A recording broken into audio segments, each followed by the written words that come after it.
Queridos amigos, que a paz do Cristo esteja em nossos corações. Hoje nós vamos conversar sobre a necessidade da reencarnação, que é um ponto de conhecimento que a doutrina espírita nos apresenta, porque à medida que nós vamos penetrando ao conhecimento do espiritismo, vamos percebendo que há uma necessidade de a gente adquirir esse conhecimento e perceber que nós, como espíritos imortais que somos, estamos dentro de um processo de ajuste, de equilíbrio. E a reencarnação é um processo reeducativo para nós, espíritos, que estamos em processo de aprendizado. Então, se nós olharmos, observarmos o que está acontecendo no mundo hoje, nós vamos perceber que todos, sem exceção, estão ligados a esse processo reeducativo, tendo oportunidades diversas para poder, a cada etapa, em cada momento, construir uma nova história, uma nova percepção, um novo entendimento. Só que para nós, espíritas, essa informação ela é de fundamental importância, porque nós vamos ter aí o ponto de equilíbrio para entender como é que vai ocorrer a mudança social, a mudança do nosso planeta, como muitas vezes a gente gostaria que acontecesse de uma forma muito rápida. O primeiro ponto a ser analisado é a fala do Cristo, registrada por João. Jesus, então, já naquela época, já nos falava que ninguém pode ver o reino de Deus se não nascer de novo. Ou seja, há uma necessidade do indivíduo nascer de novo em sentido de aprender, de um processo de aprendizado. Como é que eu vou poder atingir ou chegar ao reino dos céus, ou entender o reino de Deus, se esse processo ainda estamos distanciados? Por exemplo, nós nos dizemos cristãos, seguimos o Cristo, temos o Cristo como modelo. E nos ensinamentos de Jesus coloca, devemos amar o próximo como a si mesmo. Mas Jesus não diz quem é o próximo, ele não define se é esse ou aquela pessoa, mas ainda nós temos dificuldade de amar o próximo. Há dificuldades ainda naqueles no próprio grupo familiar, nós temos dificuldade de perceber como devemos perdoar as pessoas, mas, de uma forma geral, nós nos dizemos cristãos, nós seguimos o Cristo. Como é que é seguir o Cristo se ainda nós agimos contrário a esses ensinamentos? Então, como é que isso vai ocorrer? Quando é que nós vamos poder entender essa proposta do Cristo? Através de novas experiências.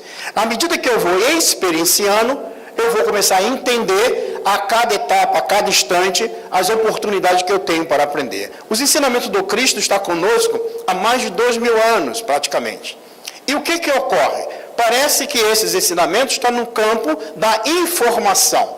Ou seja, nós sabemos, mas ainda não foi transferido para a área do conhecimento. Porque ele está como informação e nós acumulamos muita informação. Por exemplo, a cada palestra, a cada leitura de livro, a cada coisa que eu ouço, que nós viemos ouvir, nós geramos uma massa enorme de informação. Só que essas informações, à medida que eu saio ali fora, me distraio com outras coisas, eu posso esquecer, não me lembrar mais.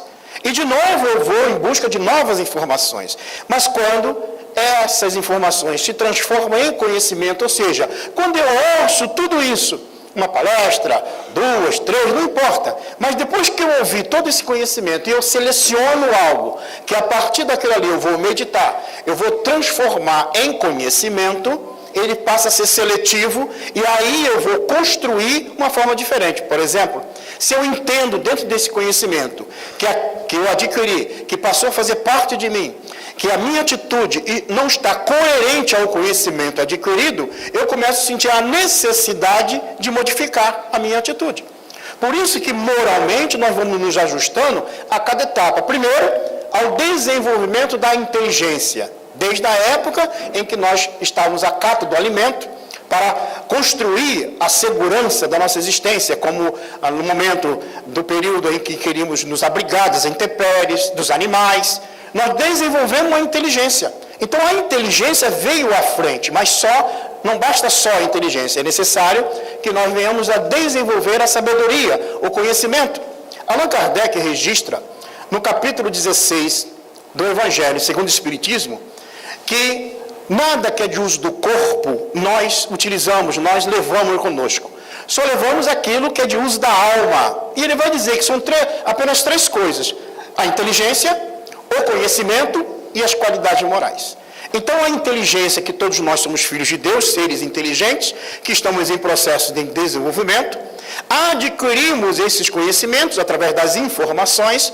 Ao transformar esse conhecimento em perspectiva, em proposta, em análise de uma postura diferenciada diante da vida, nós começamos então a gerar as qualidades morais aprendidas na experiência das nossas diversas existências. Então, Allan Kardec, na questão 614 e 615 do Livro dos Espíritos, ele vai nos apresentar que a lei de Deus é eterna e imutável como o próprio Deus. O homem, o ser humano, só é infeliz quando dela se afasta.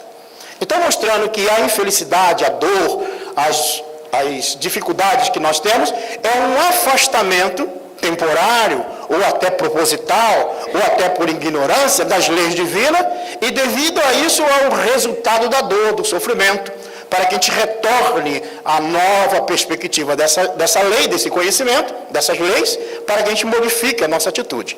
E aí ele pergunta na questão 621, aonde está escrito a lei de Deus? E os Espíritos respondem, na consciência. Então, cada um de nós está impresso, em nós, por sermos filhos de Deus, as leis divinas em nós. Só que a gente ainda não despertou para elas. Só que ainda a gente não consegue contemplá-las, vivenciá-las. Por isso que é necessário, de acordo com a justiça divina, que venhamos a experienciar quantas vezes forem necessárias, até que essas lições fiquem impressas em nossa área, do nosso psiquismo, na área do conhecimento, e transformem em comportamento, em atitude. Na questão 629, ele vai perguntar, o que se pode entender sobre moral? E os Espíritos respondem, a moral é a regra de bem proceder. Proceder bem é agir de acordo com a lei de Deus. Qual é a lei de Deus? Que está na nossa consciência. Então, só através das experiências é que nós vamos adquirir. Há um ponto de fundamental importância na análise do conteúdo espírita, que é a questão da informação que é natural, que faz parte da natureza. O que a doutrina espírita traz como princípio, como base de conhecimento, é as informações que estão na natureza, ou seja, são fatores que são naturais. Um fator natural, ele ocorre em qualquer local, em qualquer aspecto, em qualquer característica que venham se apresentar. Enquanto o conhecimento adquirido de uma determinada situação, que a gente chama como natural, que na realidade é comum, significa que pode ser de um grupo, que pode ser de uma região, que pode ser de um modelo social, que existe de uma certa forma, mas aquilo que é natural, por exemplo, a reencarnação. Nós aqui reencarnamos como lá no Japão, na China, em qualquer parte do mundo. O processo de entrada do espírito para o corpo físico acontece através do processo reencarnatório. Pode dar o nome que for, mas o processo sempre será este: penetrar ou estar ligado ao corpo através desse processo reencarnatório para um processo de aprendizado. Então, por isso que é uma necessidade de nós reencarnarmos. Os espíritos recém-criados por Deus são simples e ignorantes, tendo que passar por vários estágios evolutivos até alcançarem a perfeição, que é a nossa meta. Então, mostrando, Allan Kardec, na questão 615, ele pergunta como são criados os espíritos. E os espíritos respondem, é criado simples e ignorante. Ou seja, simples, que não é complicado, e ignorante, que ainda não sabe, em processo de aprendizado. Lembrando que quando a gente estuda o Livro dos Espíritos, na primeira parte, Allan Kardec vai apresentar que existem duas estruturas, dois elementos que compõem o universo: a matéria e o espírito. Matéria e o espírito são, a partir desses dois elementos, da matéria e do espírito, é que compõe todo o que nós temos no universo. E acima de tudo, Deus. Então, Deus, espírito e matéria dão origem a tudo que existe. A partir dessa análise, Allan Kardec então apresenta que o espírito, ele vai se encontrar, no primeiro momento, antes de se individualizar, como princípio espiritual. E esse princípio espiritual, no processo de evolutivo, ele vai passar pela estrutura dos reinos anteriores ao período hominal. Ele vai passar pelo reino mineral, o reino vegetal, o reino animal, até que ele vai se individualizar no reino hominal. A partir desse instante, na questão 600 do Livro dos Espíritos, ele vai perguntar essa diferença básica que existe da alma do homem com a alma do animal, e ele vai afirmar os espíritos, mostrando que o espírito, quando chega na fase hominal, o que caracteriza que o espírito chegou na fase hominal é a consciência de si mesmo, ou seja, ele sabe que existe, e ele passa então a obrar por consciência, por saber o que ele está fazendo. Embora ainda rudimentar o entendimento, as consequências naturalmente são de acordo com o conhecimento adquirido, naturalmente ele sofre as consequências. O que não ocorre na alma que ainda está em processo de individualização na fase anterior à fase humana. Por exemplo, o homem, quando ele vai contrário às leis divinas, ele sofre as consequências do mal que ele pratica. Porque há uma necessidade de uma reparação, ainda mais se ele se desajusta perante as leis divinas. Mas o animal, por exemplo, que mordeu, o cachorrinho lá que mordeu o pé do dono, ele não vai vir na outra reencarnação sem dente para poder reparar, né, o mal que ele fez. Mas o ser humano, aquele que chegou na fase hominal, gerando essa consciência do que é certo, do que é errado, do bem e do mal, ampliando o seu livre-arbítrio, que é ligado não ao fazer o que se quer, mas ao fazer o que se deve. O dever é o aguilhão da própria consciência, do próprio indivíduo, que vai então perceber que a atitude dele tem as consequências comportamentais, seja para o bem ou seja para o mal. Para que a gente possa entender as consequências do ensinamento das leis divinas, é necessário que a gente estude o Livro dos Espíritos, em especial a quarta parte, aonde Allan Kardec vai tratar ali a respeito, principalmente das penas e consolações, dos sofrimentos, das dores futuras. Se existe ou não existe essas dores futuras. E ele então vai ampliar esse conhecimento, numa análise mais aprofundada, no livro O Céu e o Inferno. Há um capítulo em especial no livro Céu e Inferno, chamado Código Penal da Vida Futura. Porque nós temos a ideia das leis que existem no mundo e vemos as probabilidades que o ser humano tem para intervir nesse sistema jurídico nosso e fazer a bel prazer aquilo que ele deseja. Mas quando a gente analisa e estuda o Código Penal da Vida Futura, vê que não tem essas oportunidades, essas maneiras de intervir, a não ser que você pratique o bem, a não ser que você haja no bem, a não ser que você se ajuste perante as leis divinas.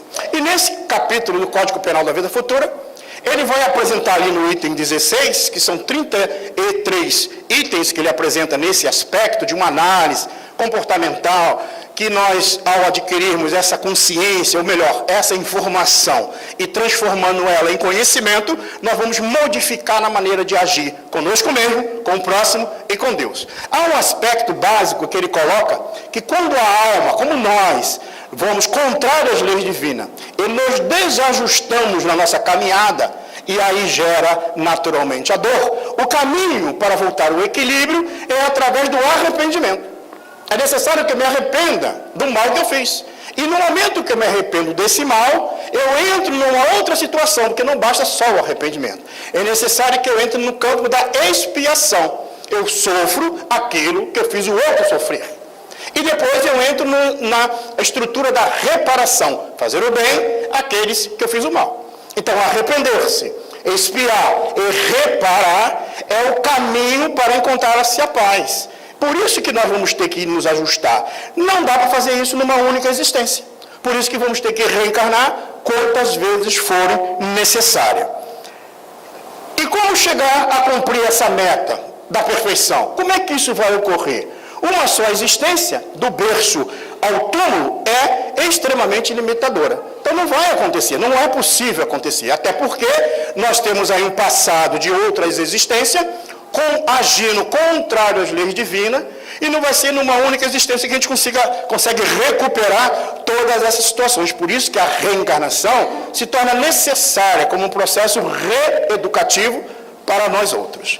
E aí nós temos a visão que mostra, somente vivendo múltiplas existências, poderemos progredir integralmente, desenvolvendo a nossa inteligência e marchando ao encontro de virtudes excelsas. Então, como é que eu vou aferir, ou entender, ou passar a agir de outra maneira, a partir do momento que eu a compreendo, que eu passo a vivenciá-la? Por isso que é importante entender que quando nós estamos ligados ao corpo físico, é uma oportunidade única de aprendizado.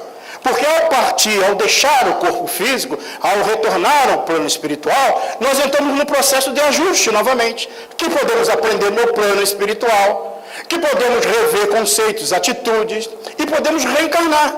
O processo reencarnatório é diverso para cada um, embora há numerosos espíritos fora do corpo, mas para reencarnar, podemos reencarnar quase imediatamente. Recordo-me que a minha mãe, por exemplo, quando eu sou o 6º filho, né? Ela já era do 2º casamento. No primeiro casamento dela, ela teve 2 filhos.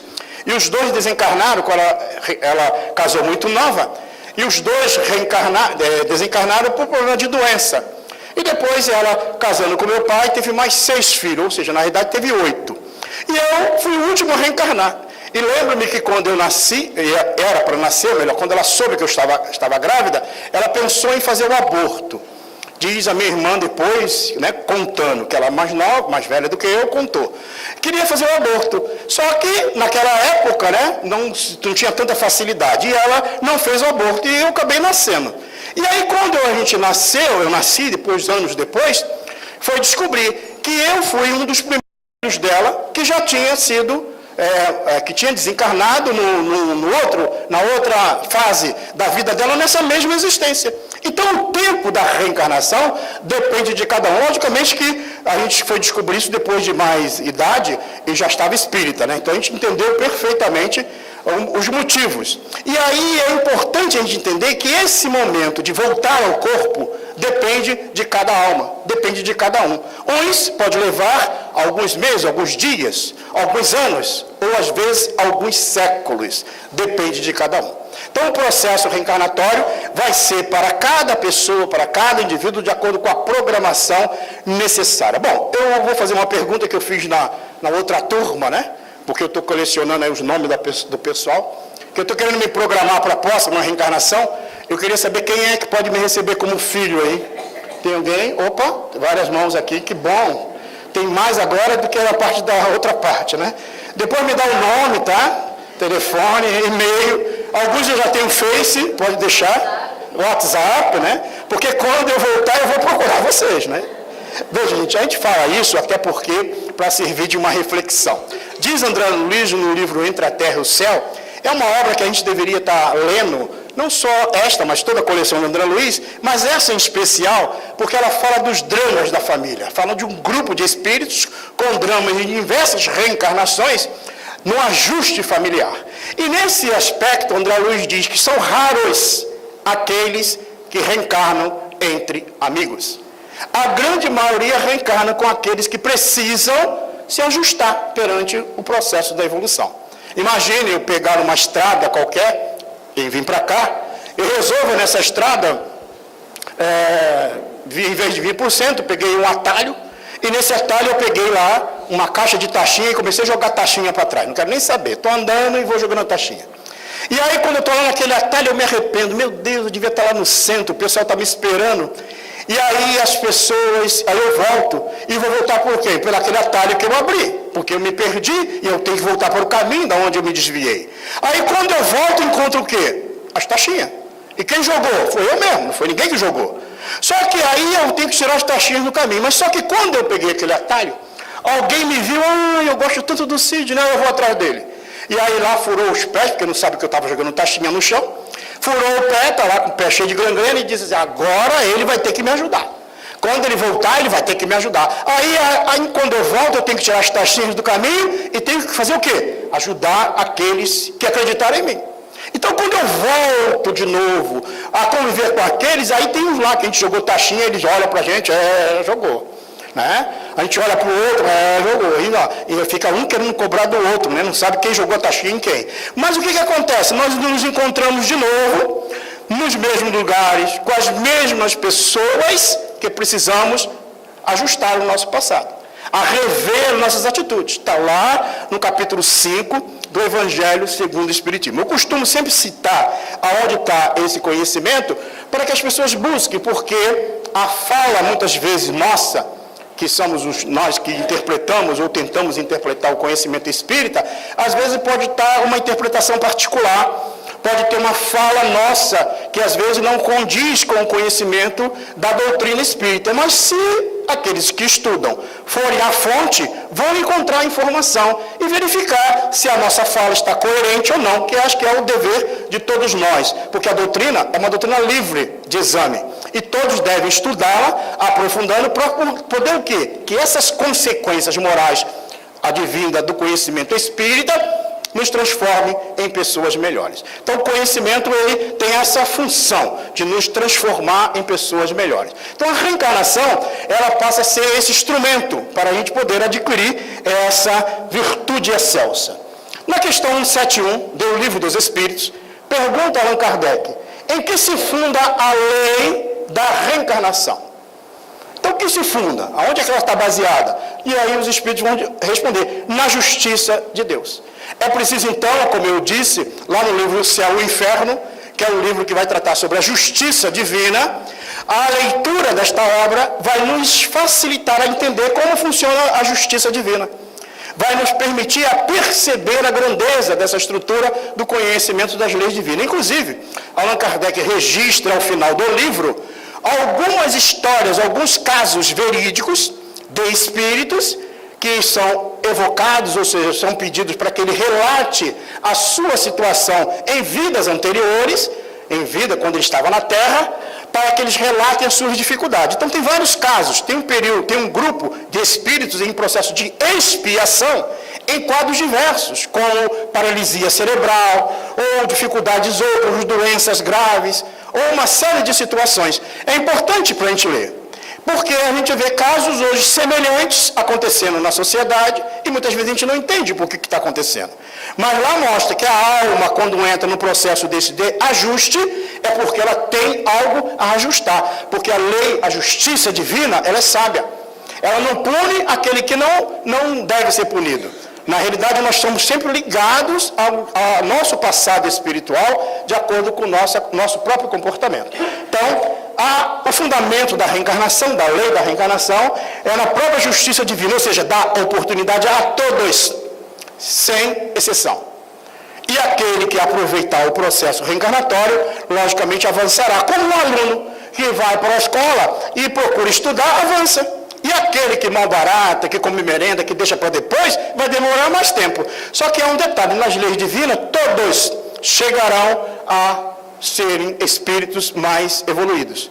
Mas ainda na nossa caminhada, aqui na Terra, há essa dificuldade desse entendimento. A reencarnação já é um sinal de que temos necessidade de modificação, aprimoramento e aprendizado. Há pessoas que dizem assim, eu acho que eu não preciso mais estar reencarnado, já sou tão boa que eu já devia estar fora do corpo físico, né? Mas só o fato de estar ligado ao corpo, no processo reencarnatório, significa que nós temos que ainda entrar nesse processo de aprimoramento e aprendizado. E qual é o número? Há livros que dizem o número tal, o número X. Esse número é quimérico, porque cada um diz a partir de alguma premissa que ele estabeleceu. Os espíritos não colocam. O número pode ser infinito. Reencarnar pode ser muitas vezes, por exemplo, o terceiro milênio, dependendo do tempo de vida na Terra, dá para reencarnar no mínimo umas 10 vezes. E a gente reencarna muitas das vezes para ajustar as mesmas coisas que nós deveríamos ter ajustado e ainda não ajustamos. Quando nós estivemos aqui, já faz algum tempo, fazendo a fala a respeito sobre os anjos de guarda, espíritos protetores, eu me referi a um comportamento nosso que é muito real que acontece. Muitas das vezes, ao deixar o plano físico, com a morte do corpo físico, não sei se todos já aqui sabem, mas todo mundo que está aqui vai desencarnar, mais cedo ou mais tarde, isso vai acontecer, tá? Não sei se já avisaram vocês, mas eu estou avisando. Então vai voltar para o plano espiritual. E muitas vezes a gente é recebido por quem? Pelo nosso anjo de guarda. Um bom espírito que vela por nós, que investiu pela nossa reencarnação. E ele vai conversar conosco. E vai perguntar, meu filho, como é que foi na Terra? E aí você diz, foi difícil. Meu Deus. Aí a gente até chora um pouco para ver se comove, né? Aquele nosso anjo de guarda. E chora, e conta, e fala que foi difícil. Ainda mais o pessoal que da Terra, quando chega no plano espiritual, gosta de falar dessa, fica uma hora falando, como palestra assim, né? E fala, e explica, tenta explicar, e aí o anjo de guarda, eu estou vendo que você caiu, meu filho, você se comprometeu em ajustar isso aqui. não deu, dessa vez não deu, não. Mas eu estou vendo que é pela 15ª vez que tu foi para fazer isso, meu filho. E ainda não, então vai ter que voltar. Porque é um processo de ensino e aprendizado. Enquanto não ocorrer a mudança, é preciso acontecer. No livro Dramas de Obsessão, e nos narra Ivone Pereira, um caso de espíritos que numa época, lá na época da Inquisição em Portugal, eles geraram uma dificuldade muito grande para algumas famílias, criando dificuldade, levando vários indivíduos ao desencarne. E esse grupo de pessoas ligado a um determinado grupo da igreja reencarnaram em outras existências, e durante as outras existências, aquelas almas nas quais eles tinham prejudicado, os acompanhavam para fazer a vingança pelas próprias mãos, que muitas vezes ocorre, como acontece conosco aqui na Terra. O fato é que fora do corpo a gente age geralmente da mesma coisa como a gente está aqui no corpo físico. E a narrativa que é atendida por Dr. Bezerra de Menezes, nos fala Ivone Pereira, que está há 4 séculos esses espíritos, ligados a uma cena de 4 séculos atrás, numa dor, num sofrimento, que precisava se modificar. Diz Bezerra de Menezes, na narrativa, que ele vai junto ao anjo de guarda, aos espíritos protetores daquele grupo de almas, ligado àquela situação lá da Inquisição, na época de Portugal, há muitos anos atrás. E ele pergunta, por que esse tempo todo? Por que essa demora? Porque para nós, às vezes, 100 anos, 80 anos aqui na Terra é muito, mas para o plano espiritual não é. E os espíritos e o espírito guia, então, disse assim, nós estamos aguardando os nossos irmãos se arrependerem do mal que fizeram. Vejo que a pressa do processo de evolutivo não é dos espíritos superiores, é nossa. Mas muitas das vezes a gente discute, não entende como é que funciona o processo. Por isso que a reencarnação se torna necessária. E para cada um vai ter uma particularidade de acordo com a evolução. Reencarnação é uma programação espiritual. Então tem uma programação. Os espíritos investem. Como eu disse, vários de nós, muitas das vezes, antes de reencarnar, nos reunimos com o nosso anjo de guarda, os espíritos familiares, e nos programamos. Vamos reencarnar em tal família, no grupo tal, vai reencontrar A, B, C. Bom, tudo bem. Mas a grande maioria ainda volta para o corpo sem perceber. Nos diz da origem nesse livro, Entre a Terra e o Céu. A grande maioria sai do corpo, retorna para o corpo e nem percebe o que aconteceu. Porque ainda não tem consciência para poder trabalhar esses valores da escolha. E poucos são aqueles que participam da programação. Acreditem, o processo da programação chega a vir de fato até a programação orgânica, na estrutura do mapa cromossomial, como será desenvolvido na estrutura orgânica do nosso corpo físico. Há estrutura no plano espiritual que faz esse mapa, analisando o que você tem que acontecer, como vai ser e qual é o procedimento que nós devemos fazer. Para poder o quê? Para que a gente tenha cada vez mais consciência que tudo é feito para o nosso crescimento espiritual. Então a reencarnação, ela tem essas características. Visa as necessidades de todos. Então não é uma coisa particular, não é uma programação minha, pessoal. Há uma programação minha, como espírito imortal que eu sou, mas também tem a ver com aquele grupo de almas nas quais eu estou ligada. Por exemplo, se no meu grupo familiar reencarna alguém com alguma deficiência física, isso tem a ver com o grupo. Se alguém entra num estado de desequilíbrio orgânico, de uma doença sorrateira, de uma doença infecto-contagiosa, uma doença terminal, tem a ver com o grupo. E muitas das vezes o que acontece conosco? Nós malbaratamos, nós internamos, nós afastamos de nós aquele que apresentou a dificuldade.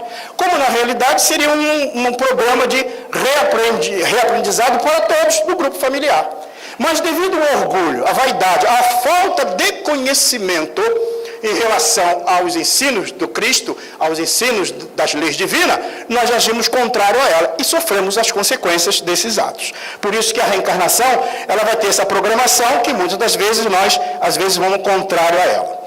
A infância é para o espírito, e aí nós entramos num aspecto bem interessante, né? Nasce aí o pequenino, e a gente às vezes não sabe, né? Então nasce, a gente tem lá O pessoal reencarna aí com aquela bochechinha rosada, tira foto, bota no Face e tudo, né?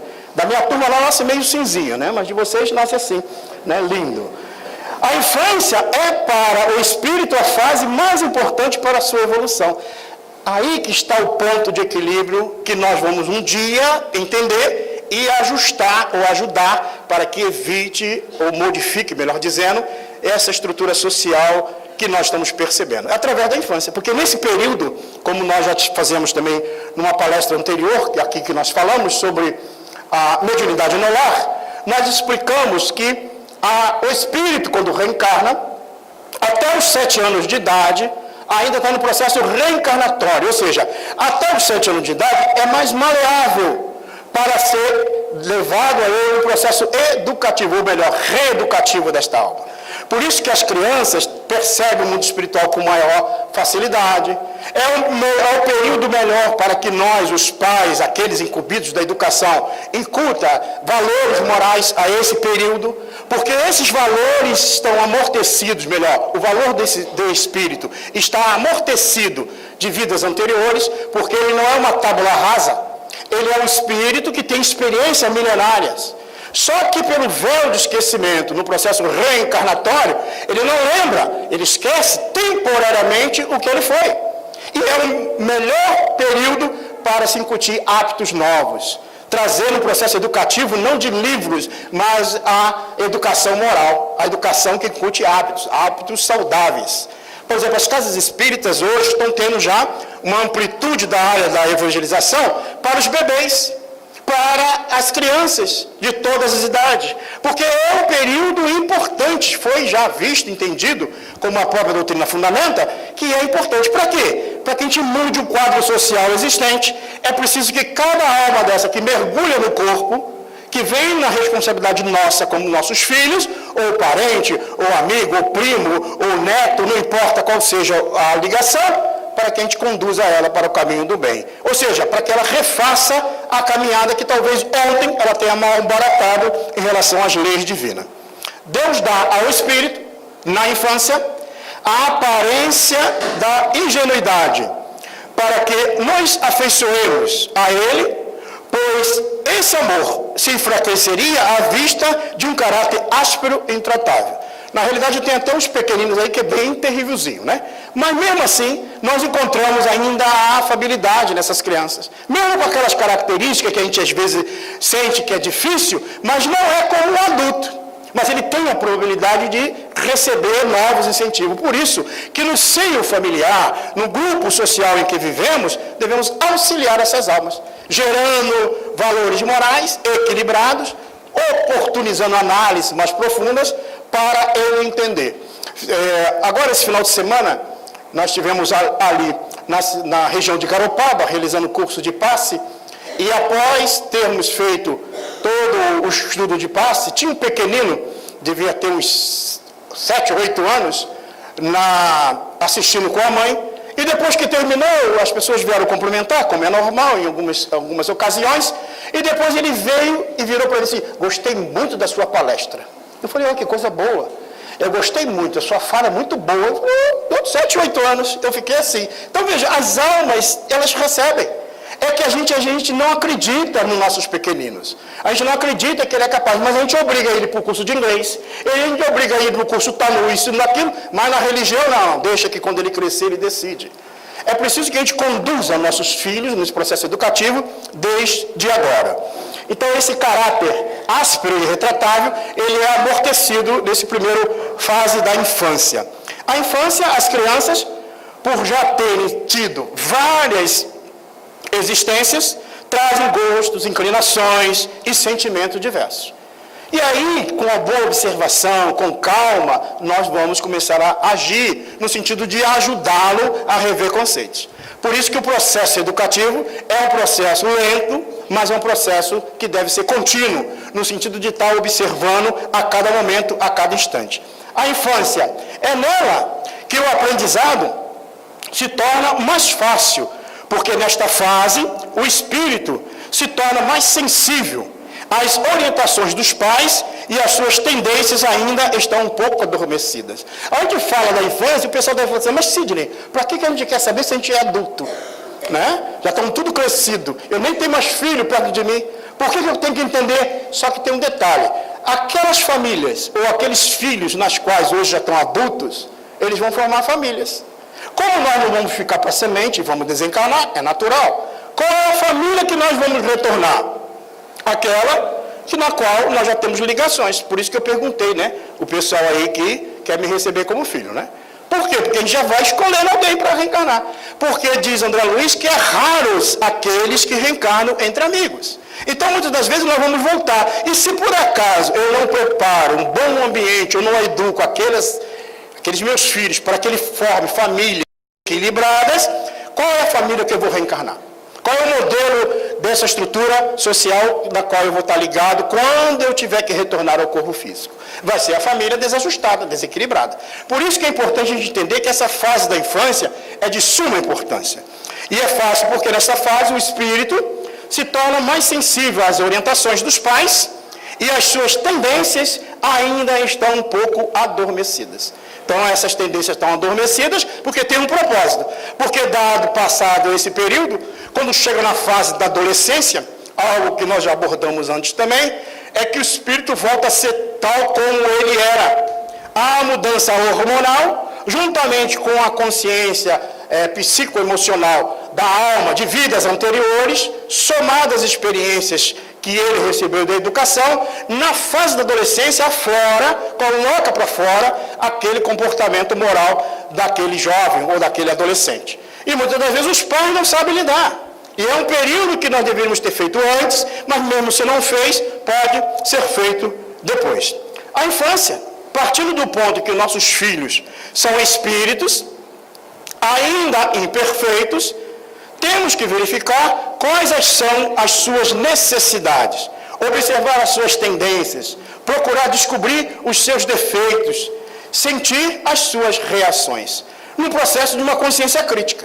Hoje nós temos muita dificuldade, e a gente encontra alguns pais nos falando da dificuldade que tem para mostrar para o filho a necessidade dele interagir com a família. E hoje tem o celular, né, as redes sociais que mantêm as pessoas presas. Então coloca as regras no sentido de mostrar que nem que seja 10 minutos. 10 minutos sem celular dentro de casa.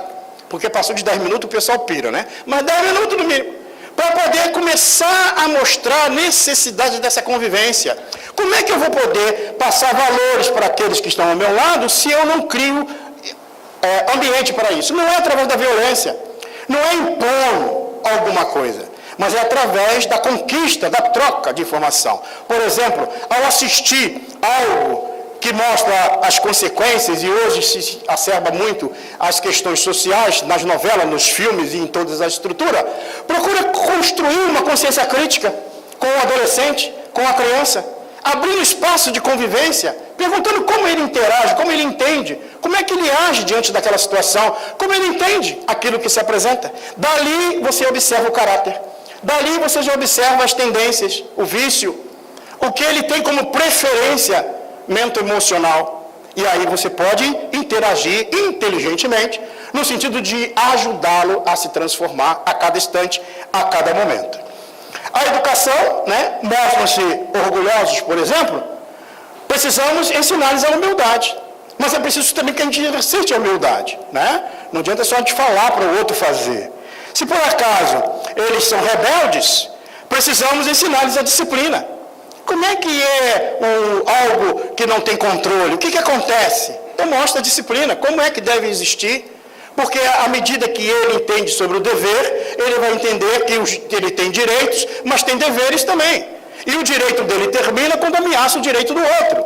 Então, quando isso é construído a cada dia, a cada instante, e aí quando a gente fala isso, mas isso é conceito espírita?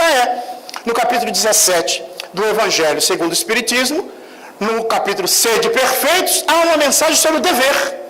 E lá, Allan Kardec mostra essa necessidade da percepção desse entendimento em relação aos direitos e deveres das criaturas.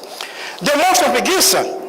Será necessário mostrar-lhe o valor do trabalho. Vejam, essas falas aqui, que eu estou mostrando para vocês, está ali embaixo, ó, no Evangelho segundo o Espiritismo, no capítulo 14. Essas falas, ou esses textos que eu coloquei ali, está no nosso Evangelho segundo o Espiritismo, mostrando um processo educativo. Então, se eu quero entender como eu devo fazer uma educação daqueles que estão dentro do meu lar, inclusive comigo mesmo, eu vou no Evangelho. O Evangelho tem os instrumentos para que isso ocorra, numa análise, né? E também no Livro dos Espíritos, no capítulo 7º, que Allan Kardec trata sobre esse assunto.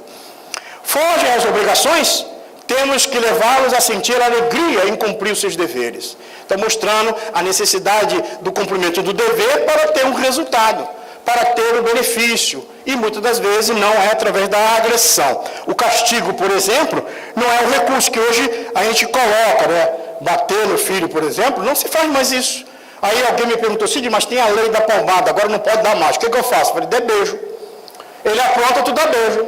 Ele continua aprontando, tu continua dando beijo. Porque não se concebe mais a agressão, mas um processo reeducativo.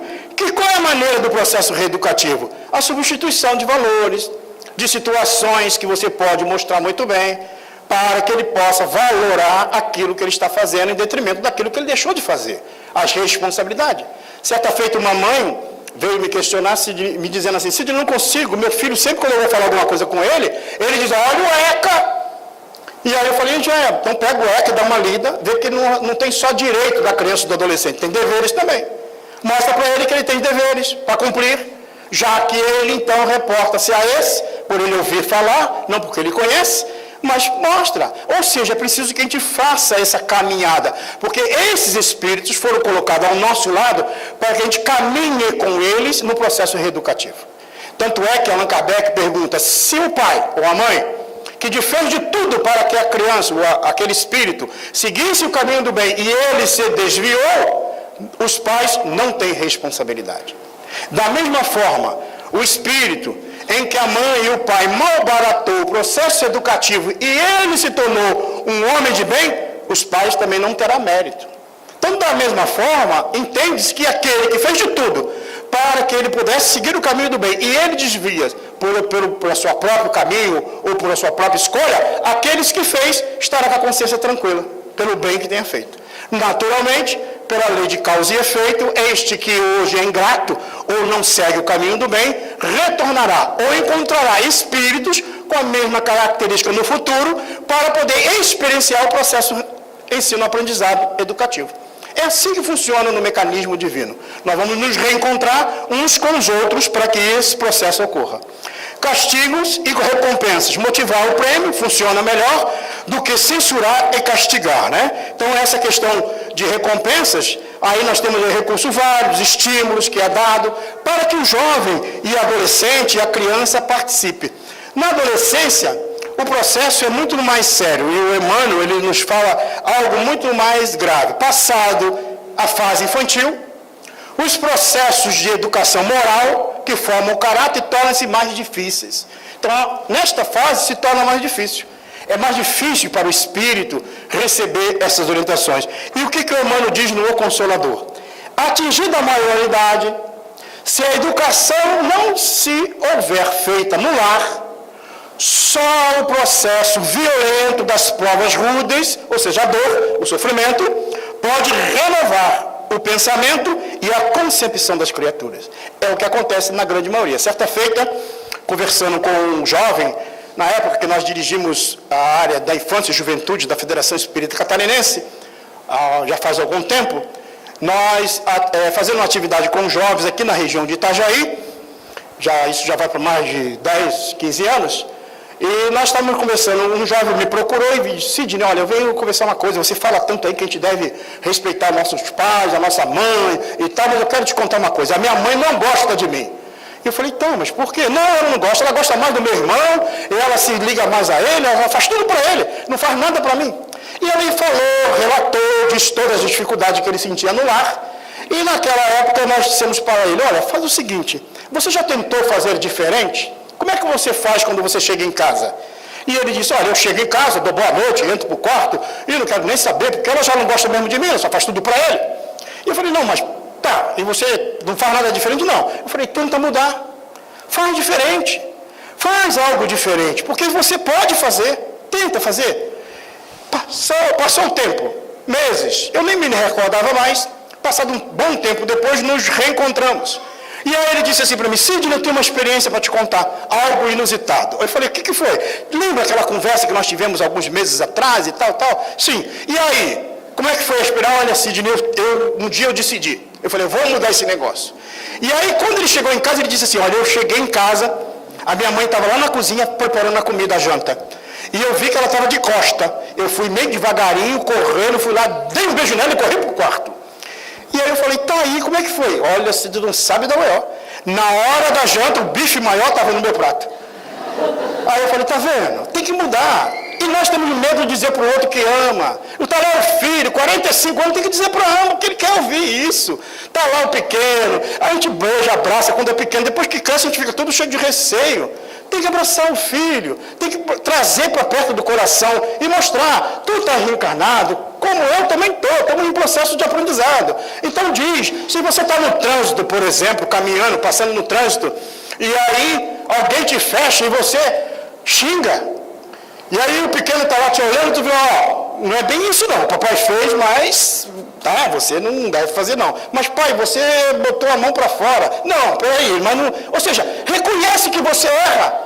Porque quando a gente começa a se colocar numa postura que faz o que eu falo, mas não faz o que eu faço, eu distancio o outro. Aí ele vai buscar orientação fora. E às vezes orientações desavisadas, desequilibradas. Por isso que conquista, trazer para perto é o melhor caminho. Então o processo da educação ocorre. Então essa fase é uma fase que a própria vida apresenta dores e sofrimentos para que essas almas tenham ou aconteçam, algumas dificuldades. Teu filho, ama-o e educa-o, oferecendo-lhe o melhor da tua alma, ainda mesmo que ela não possa compreender a nobreza do teu sacrifício e a grandeza da tua abnegação. Então, mesmo que não reconheça, faça. Porque na hora, no final, quando chegar no plano espiritual, vai valer o que você fez, a tua intenção. Não aquilo que vai ser catalogado pelo outro, mas o bem que você fez. Receberás do Pai Celestial a bênção da alegria e da paz. Então, muitas das vezes, a gente se acompliciou em erros do passado, como o caso da taxinha, que nós jogamos no pé do outro, e criamos dificuldades para reparar. Muitas das vezes, nós vamos ter que tirar a taxinha do pé dele. Ele veio nos exigir isso hoje, para que a gente vença, para que a gente ultrapasse esses limites. Mas podemos também, como diz Amélia Rodrigues, numa mensagem, que numa determinada época, uma professora começou a dar aula no interior da cidade, numa escola um pouco longe do centro da cidade, e ela pegou o ônibus para ir para a escola e verificou que naquele caminho do centro da cidade até a escola, que ficava bem retirada do centro, o caminho, a estrada era muito árida, muito feia, e o ônibus tinha que correr o ano inteiro, indo para lá e voltando para cá. E ela decidiu tomar uma atitude diferente. E ela, então, quando começou a entrar no ônibus, nas próximas vezes que assim fez, ela procurava sentar na janela e ficava com a mão do lado de fora. De vez em quando ela botava a mão na bolsa e botava a mão do lado de fora. E aí os alunos começaram a comentar, porque via ela botando a mão do lado de fora quando ia para a escola.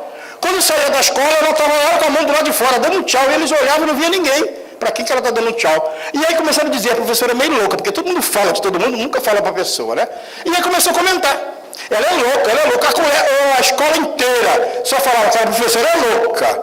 E pronto, o tempo passou. E foi passando o tempo. Quando chegou na primavera, aquela estrada que antes era árida, feia, começou a aparecer flores, começou a aparecer pássaros, borboletas, porque as plantas começaram a aparecer à beira daquela estrada imensa.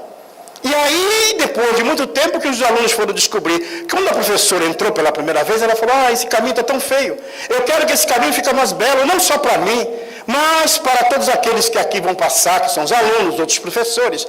E ela então comprava semente, colocava a semente na bolsa e aplicava a semente e lançava ao caminho, florindo, trazendo um ambiente agradável. E todos se alegravam, porque agora ninguém mais saía da janela observando a natureza em volta daquilo ali.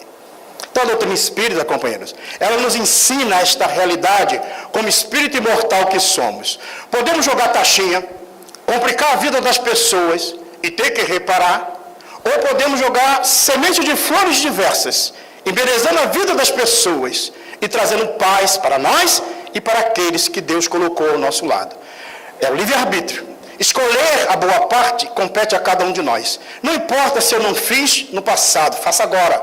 Não importa se alguém ainda não reconhece, procure fazer. E se por acaso alguém te exigir andar 1000 passos, ande com ele mais 2000. É a proposta do Cristo.